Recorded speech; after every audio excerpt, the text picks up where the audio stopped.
Muy buenas tardes. Tengo la suerte y el honor de compartir con ustedes esta tarde en una transmisión especial para celebrar con mis colegas Jorge Antonio Rodríguez, Isaías Román, el triunfo que obtuvimos esta mañana en el Tribunal Penal del Segundo Circuito Judicial de San José. Hoy logramos una sentencia justa y legal, una sentencia donde se deja claro que el periodista Marlon Ronulfo Jiménez Mora me difamó dolosamente y respetó mi derecho humano al honor, omitió su deber de garante, pisoteó mi reputación a través de 3 transmisiones en el canal de la Universidad de Costa Rica del pasquín difamador del Frente Amplio denominado Suave un Toque. No hay casualidades, amigas y amigos. En este libro, Los embusteros de la mala fe, yo publico el fallo al que fue condenado a publicar en sus páginas el pasquín principal de la prensa canalla, el diario La Nación. Y hoy precisamente, hace 25 años, fueron condenados por haberme quebrantado mi derecho al honor, mi derecho humano al honor, los injuriadores por la prensa Eduardo René Ulibarri Bilbao, José David Guevara y Ronald Moya Chacón, conocido como Chacón Chaverri. Hoy, hace 25 años, el 9 de marzo de 1998, los condenaron y los obligaron a publicar en las 10 primeras páginas de ese periódico, única vez que le sucedió a La Nación, la sentencia condenatoria completa. ¡Qué casualidad! Hoy, un cuarto de siglo después, me toca ir esta mañana a escuchar respetuosamente con mis colegas Isaías y Jorge una sentencia en donde triunfamos, triunfó la verdad, triunfó la justicia, a pesar de la presión desmedida y pedante de una institución muy particular llamada IPLEX, Instituto para la Libertad de Expresión. Su junta directiva casi en pleno. No llegó el presidente de IPLEX y magistrado suplente de la Sala Constitucional, tema para una conversación posterior, pero sí llegaron a hacerle barra al condenado, creyendo que iban a ganarnos, y salieron garroteados por una sentencia justa, por una sentencia clarísima. ¿Quiénes estaban ahí? Además de Mauricio Herrera, que fue el que redactó las conclusiones y la defensa de Marlon Ronulfo. Basta ver sus publicaciones en las redes sociales el último fin de semana para ver que la argumentación que expuso la defensa de Marlon Ronulfo, él se la dictó. Pero ¿quién es Mauricio Herrera? Recordemos bien cómo embarcó a Marlon, porque lo quiere convertir en un mini-mí, llevando este caso otra vez a la Corte Interamericana de Derechos Humanos. ¿Qué clase de vanidad, de vanidades y de embarcadas se llevó Marlon Ronulfo? Pues Mauricio Herrera fue el periodista más caro de la nación. Era el chiquito chineado de Manuelico Jiménez y de Armando Quiebrasilla González. Lo mandaron a España a hacer posgrados. Lo tenían para que él atacara a los blancos de la nación, como hizo conmigo la noche aciaga del 15 de diciembre de 1995, cuando en el Hotel Sula, en Honduras, en San Pedro Sula, que se celebraba la conferencia de presidentes centroamericanos, este malcriado, este patán, me llamó una docena de veces al teléfono de mi habitación para que le diera una entrevista. Ese es Mauricio Herrera, que después se embarcó con unas publicaciones donde lo atornillaron penalmente en el caso de don Félix Cherboski, y la nación tuvo que pagar 60 millones de colones. Meses atrás lo habían condenado a pagar 10 millones de colones y 2 millones de honorarios, más la publicación de la sentencia, en mi caso, contra Ulibarri, Guevara y Ronald Moya, pero con Cherboski les costó 5 veces más. Por eso estos charlatanes que hoy dicen, chillando como siempre ha chillado Ulibarri y todos sus acólitos, que se ha violado la libertad de expresión, todavía no se han dado cuenta, caballeros, que ustedes están totalmente perdidos. Ustedes creen que solo hay un derecho humano, el de la libertad de expresión, y se pasan por el cecerete el derecho humano honor. Hoy les he demostrado por segunda vez en 25 años que los directores de los medios, cuando actúan de manera criminal, como Ulibarri, como Marlon, inobservando el deber de garantizar el honor a sus víctimas y blancos, cometen el delito de injurias por la prensa en el caso de Ulibarri y de difamación en el caso de Mora Jiménez. Vean qué interesante, ¿por qué el IPLEX llega hoy con Juan Pablo Estrada Gómez, con Gretel Umaña Vargas y con Yanancy Noguera Calderón? Que además es la presidenta del Colegio de Periodistas y tiene otra cosa que se llame punto y coma o algo así, que financian, entre otros, la Cervecería Costa Rica y la 3, la famosa 3 de las cosas extrañas de JBQ. Pero bueno, salió enfurecida Yanancy. No tiene ningún control de impulsos. Basta ver la entrevista que le dio al diario Extra. Dice, yo hablo en mi condición personal, no como presidenta del Colegio de Periodistas. O sea, transmuta. Ella es como una mini Santísima Trinidad. Es de IPLEX, es de Colper y además habla en lo personal. Sea seria, Yanancy. ¿Cómo se atrevió usted a decir que este programa lo hicieron unos estudiantes universitarios? Eso sabe cómo se llama: charlatanería y desinformación. Este programa asqueroso lo hizo un cineasta del Frente Amplio. Logró mover los contactos con Henning, uno de los más particulares rectores que tuvo la UCR, logró mover el Consejo Universitario, logró mover Platenafeur, logró mover bienes públicos y recursos públicos del Canal 15 y produjeron el Pasquín Suave un toque para lesionar mi honor. No fueron chiquitos aprendiendo, tenían guionistas, tenían un cineasta. Ahí declaró el cineasta, Federico Blanco Gamboa, fiscal del Frente Amplio en las elecciones del 2018. Pero no solo eso, sino que además era parte de una campaña sucia que había ideado Henning, amigo de los del PAC, en los dos medios de comunicación de la UCR, el Seminario Universidad, que ya va a pagar su cuenta con el tal Murillo, y en este lado, ni más ni menos que Marlon Ronulfo. ¿Qué fue lo que pasó con el caso?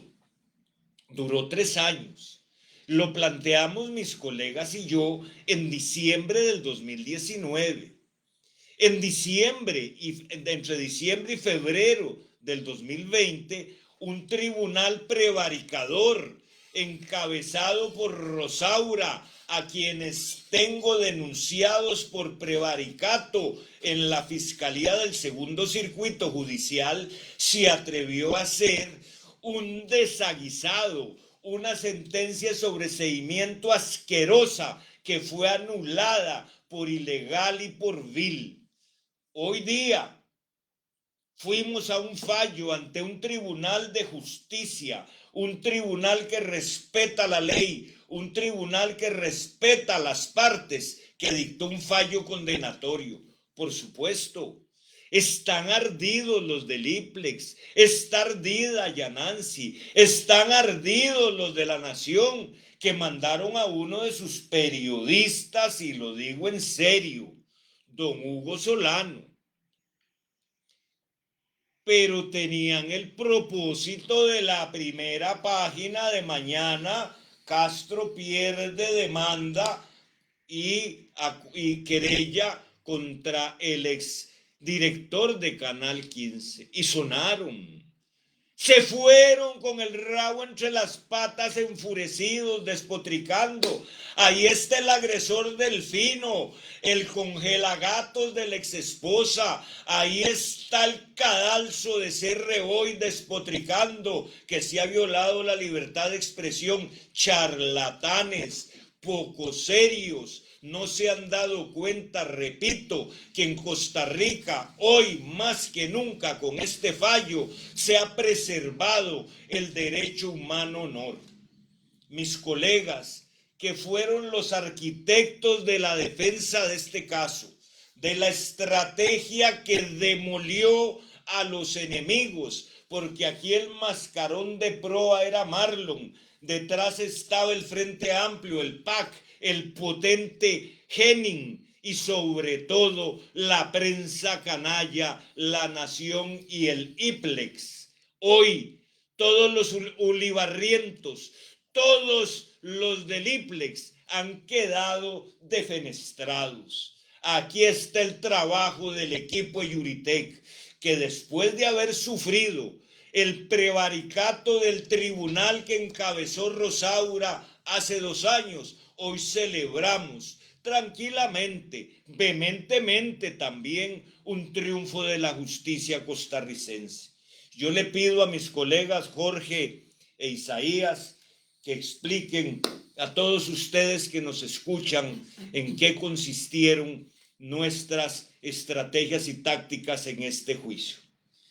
Bueno, yo creo que primeramente este fallo sí va a marcar un evento importante en protección al derecho a honor. Y es que no se puede utilizar el derecho, libertad de expresión y todo el tema del escrutinio público como caballo de Troya para vilipendiar y afectar el honor de una persona. Entonces, no es aceptable que se utilicen medios de prensa, mucho menos medios pagos con fondos públicos, para utilizar un programa ofensivo. Estamos de acuerdo con la libertad de expresión y lo que pasa es que si usted malinforma, debe rendir sus explicaciones y por eso está pasando lo que está pasando. Sí, realmente complacido con el fallo, casi 4 años después desde que la querella fue interpuesta, pero lo que más me tiene consternado es que después del fallo se sigue malinformando a los costarricenses. Este fallo de ninguna manera viene a limitar la libertad de prensa.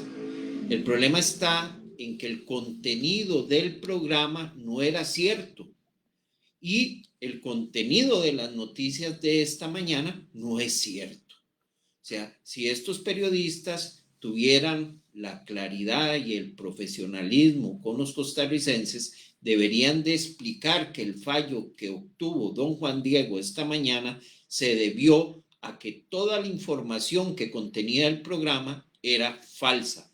No es una restricción a la libertad de prensa. Los periodistas deben de informar con la verdad, con prueba. Y eso fue lo que sucedió en el programa Suave un Toque, porque nunca se informó con la verdad. Y tampoco es un tema de censura previa. porque usted puede llegar y puede informar. Lo que pasa es que debe responder si usted informa de forma falsa. Entonces tampoco es cierta esta tesis de defensa de que nosotros estamos intentando censurar de forma previa los noticieros o los periodistas. No, es que si usted informa falsamente, delictivamente, usted debe responder por esas manifestaciones. Así está establecido en el Código Penal y en la Ley de Radio. Vea el nivel de manipulación, de desinformación y de tergiversación propia de Goebbels, el ministro de Información nazi. Miente que algo queda. ¿Cómo se les ocurre venir a decir que no pueden revisar los directores de medios, el contenido de lo que publiquen? Les voy a poner un solo ejemplo de la doble o triple moral de los charlatanes de IPLEX. Ustedes no saben, todos peones de la nación, que cuando uno manda un derecho de respuesta a la nación, lo cercenan y publican una tercera parte. Y la Sala Cuarta ha dicho que el periódico tiene el derecho de escoger qué parte publica del derecho de respuesta. Eso no es censura. Con mucho más razón, cuando usted como director de un medio, ya Nancy, usted que duró poco porque se la voló Armando, la echaron y todavía sigue ahí, ¿verdad?, moviendo sus alitas a favor de las flores de Llorente. Ya Nancy, ¿cuántas veces usted cercenó derechos de respuesta? ¿Cuántas veces usted le dijo a un subalterno arregle eso? Puede tener un delito contra el honor. ¿Se acuerdan que casi siempre cuando llega un campo pagado se lo mandan al abogado de turno de la nación? ¿Se acuerda que revisan la redacción para evitar demandas y querellas? Ese es el deber de revisión y vigilancia que tienen en un medio. Pero en la radiodifusión y televisión universitaria, eso tiene deberes legales y reglamentarios más estrictos. Aquí hay algo muy curioso y es la figura del tal Mauricio Herrera Ulloa, con su supercaso en la Corte Interamericana de Derechos Humanos que le financió la nación, que después, como pasa en la metamorfosis de algunos periodistas de la nación, es una metamorfosis al revés. De ser mariposa en la nación, pasan a gusano en los medios universitarios. Mauricio Herrera en el semanario Universidad. El señor Rivera de la Nación lo echan. A Ernesto Rivera lo echan de la Nación por haber querido publicar la noticia del suicidio de una criatura de una familia socioeconómicamente alta y por haber simulado una denuncia falsa presentada en el Ministerio Público para hacer noticia. Ellos pasan al semanario Universidad y de ahí pasan a puestos del PAC. Mauricio Herrera, ministro de Información del PAC, Cachetón Solís, y Ernesto Rivera, jefe del SINAR, que Marlon casi logra pegarse la rifa para ser director de SINAR y se le cebó. Aquí pasó algo muy sencillo para ilustrarlos. A ellos les pasó lo de Mauricio Herrera. Qué aguacatico más rico que tiene usted para que lo vea. Resulta que Mauricio Herrera, que para hacer derroches de pedantería no necesita esfuerzo, llegó con una bolsa de aguacates a un restaurante, según él, para demostrar que habían aguacates en su época de ministro de Información del Cachetón Solís. Bueno, aquí la tesis aguacatera de Mauricio Herrera se cayó. Mire, se cayó como cae la semilla. Se les olvidó que lo bueno del aguacate es el derecho humano honor y se les cayó el cuento de que solo existe, la semilla del derecho humano libertad de expresión. En palabras muy sencillas y folclóricas, Marlon, Ronulfo y Mauricio y Yanancy hoy se llevaron un aguacatazo. Muy buenas tardes.